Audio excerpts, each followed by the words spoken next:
M6 news కి స్వాగతం.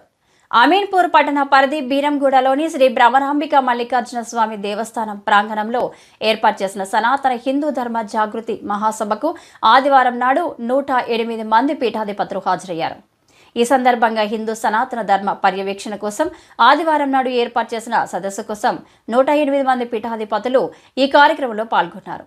ఈ సందర్భంగా వారు మాట్లాడుతూ సనాతన ధర్మ పరిస్థితిని ఇబ్బందికరంగా మారిందని వారు అన్నారు.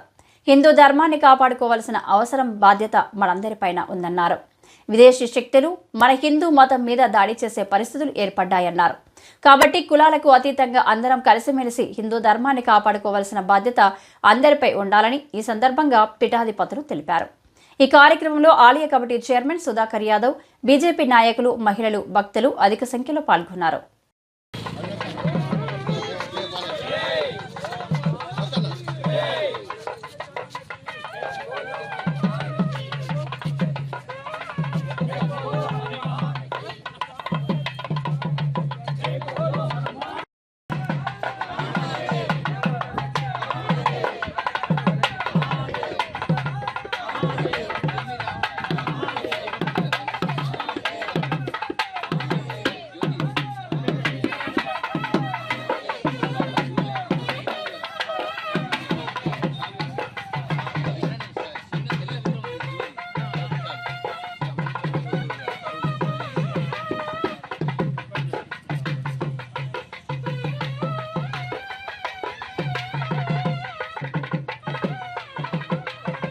ఒకసారి మన ఇంటి దగ్గర ఉన్న దేవాలయానికి వెళ్ళి మనం దర్శనం చేసుకునే భాగ్యం కూడా మనకు ఉన్నది.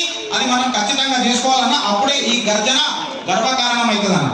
ఇంకా కరెక్ట్ గా చెప్పాలనంటే ప్రతిసారి మనం మాట్లాడుకుంటామన్నా ఏందనంటే యూనిఫామ్ సివిల్ కోడ్.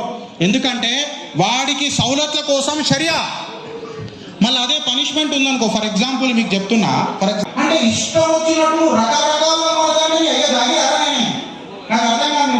అందుకనే యూనిఫామ్ సివిల్ కోడ్ ఉండాలన్నా కేంద్ర సర్కార్కి మొట్టమొదటిగా మనము నివేదన ఇవ్వాల్సింది ఏంటంటే ఫస్ట్ ఈ మైనారిటీ మినిస్టర్ అనేది రద్దు చేయాలి.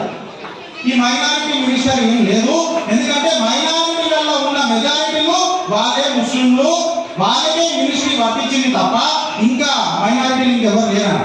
ఇంకా నెక్స్ట్ యూనిఫామ్ సివిల్ కోడ్ అర్జెంటుగా ఇది మనము ఏమంటారన్నా ఇంప్లిమెంట్ చేయాలన్నా అమెండ్ తీసుకురావాలని.